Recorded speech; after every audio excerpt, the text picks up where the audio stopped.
What's up YouTube, 915 Man here doing a long video update for you today. I hope you enjoy the video. Thanks for watching. What's going on, everybody? 915 Mang here doing a video. This is a video of my tank in the morning before the lights actually kick on. It's kind of one of my favorite parts because I can kind of see how the colors are coming in on the SPS. As you can see, that big SPS on the right, the growth is really good. The color's starting to come back. And then my pink bird's nest is doing good, and then some other SPSs that I got aren't doing so good. And that's pretty much my fault. I stopped doing water changes. Skip a week here, skip a week there. You know, you might not think it makes a difference, but I think it does. Um, but it's all good. I'm gonna buy some test kits, kind of really see where I'm at, and see what needs to go on. I was knocking my J-Bowl, my RW15. I vinegar soaked it. Um, and I took it apart. I was gonna actually throw this away in the trash because I was like, damn cheap J-Bowls. But as you can see, the impeller right there is just full of some junk. So what I did, got it, took it apart, and threw it in my Kool-Aid jug, which used to be my auto top off back in the day. And for those of you that don't know, distilled white vinegar works great for everything. You can use it to clean your windows. Use it mainly. What I use it for is for aquarium pumps. Take off any of that coralline algae, and of course this mess that on my RW. Of course, I protected the plug right there. I wrapped it up so I didn't mess it up. And the reason I did that is because when I was taking down my 40-gallon breeder, I actually dumped the controller of my WP25 into the tank water. So I haven't even plugged that in. I'll give it a try later on and see if that works. Speaking of Jable, have you guys heard of the CP45 cross-flow wave pump? Basically what it is, it's a knockoff of the Gyri from MaxSpec. Um, so that's pretty good. I saw a video of it, and I might end up getting me one. My 10-gallon aquarium, I had to get another tank. Um, and the reason I got this is because I wanted to test out the McMole a little bit more for you guys. This 10-gallon tank is going to be for a quarantine tank. It's going to be a quarantine tank, and of course I'm going to throw some corals in here. I put the Radion back on my 45-gallon cube, and to be honest with you, right now I'm having a little problem with the controller of this light. Um, it keeps turning on at night. I've done the factory reset, and currently I'm talking to McMole themselves to see if we can work out the problems and issues. What I'm doing is I'm taking out, 10 gallons of water changes from my 120, and I'm going to put it in the 10-gallon tank. Also for the sponge filter from my Fluva, I have it soaking in my, sump, and I'm gonna use that as a for bacteria. And I'm also gonna get some of those ceramic rings and put it into my Fluva, so that way I can have beneficial bacteria for my tank. Now, this being a quarantine tank, obviously I want to add some more fishes. I want to add fishes to my 45-gallon cube, and I still want to get some more fishes for my 120, primarily tangs. I picked up some new equipment here for the 45-gallon cube. I'm starting to pick up things little by little, and of course you probably guessed it, it's a Fosban reactor. I saw another YouTuber with this reactor. He actually had two of these reactors hooked up together, kind of like the dual reactors for BRS. This YouTuber's name is Clemenceau Reefing. Check out his channel. He has a very informative channel, just starting off and doing some good stuff. With my tank, I decided to add a little bit of GFO, but mainly carbon since I haven't been using any type of reactor in this tank at all. As you can see, my sump area, it has a plastic box on top of it. I just cut it out to size. The reason I did that is because I was getting all kinds of salt spray from either my skimmer or my drain. As you know, MDF, once it's wet, it's pretty much ruined. Luckily for me, the only thing that kind of got damaged was the hinges for the doors.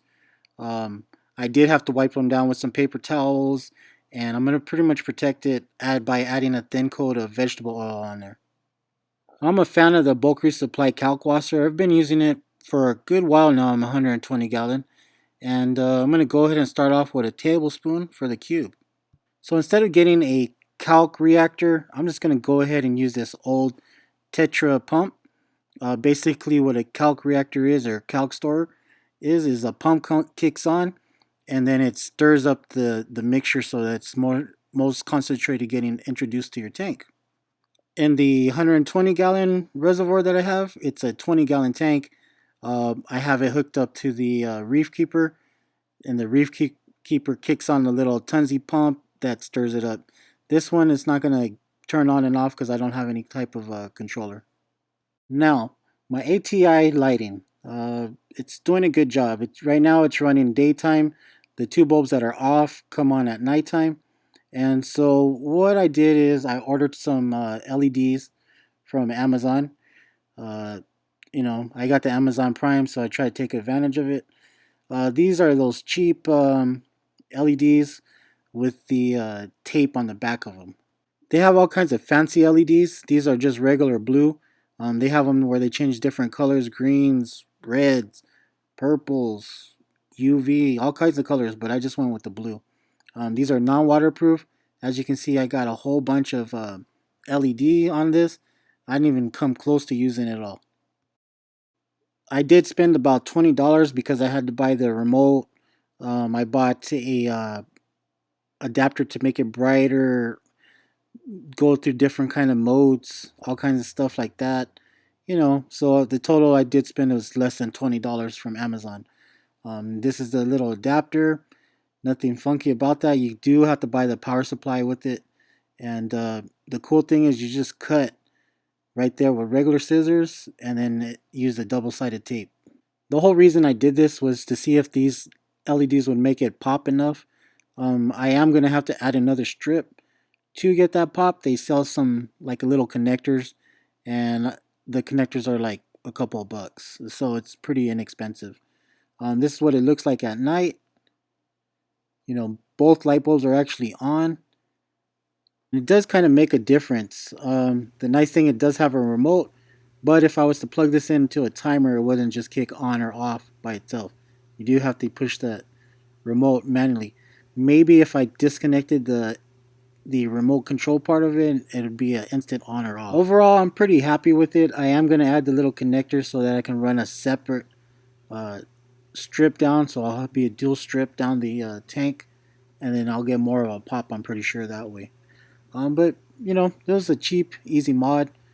Something to think about.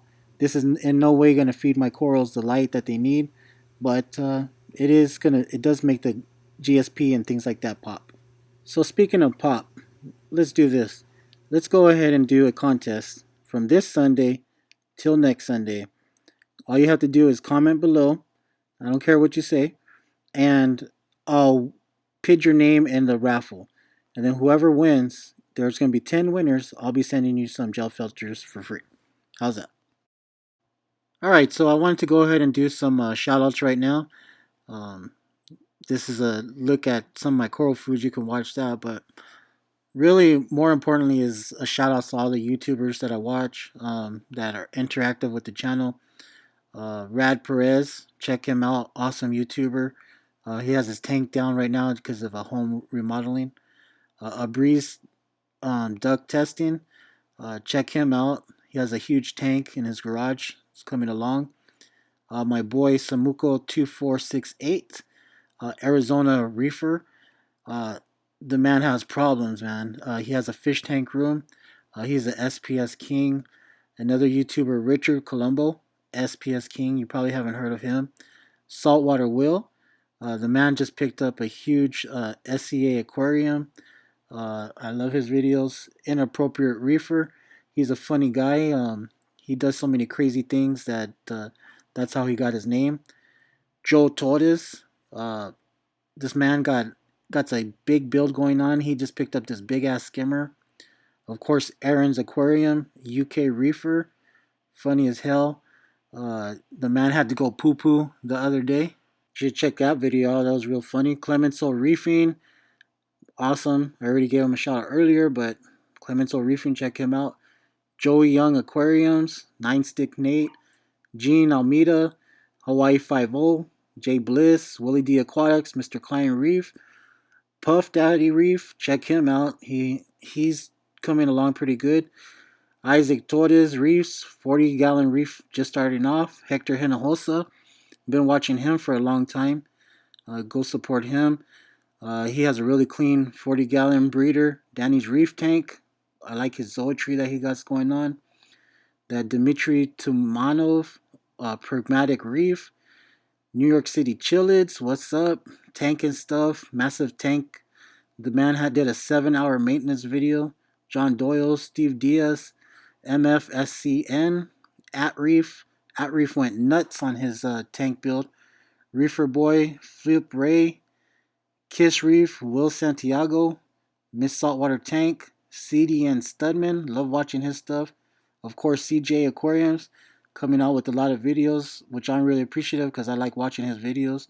Good stuff. He has a badass store in Kentucky. Genesis 121 just did a video update. Been watching him for the longest time. Of course, Reefer Gill. What's up, Reefer Gill? He didn't get back on the ball and make us some videos. Scott Anderson from Mile High Reefers. Love watching his vids. Awesome sump room on the bottom. Big ass tank on the top. Roddertube. What's up, Roddertube? Still haven't played me my song that I want. You know what song, buddy. And just don't forget about your 10 chances to win the orange film.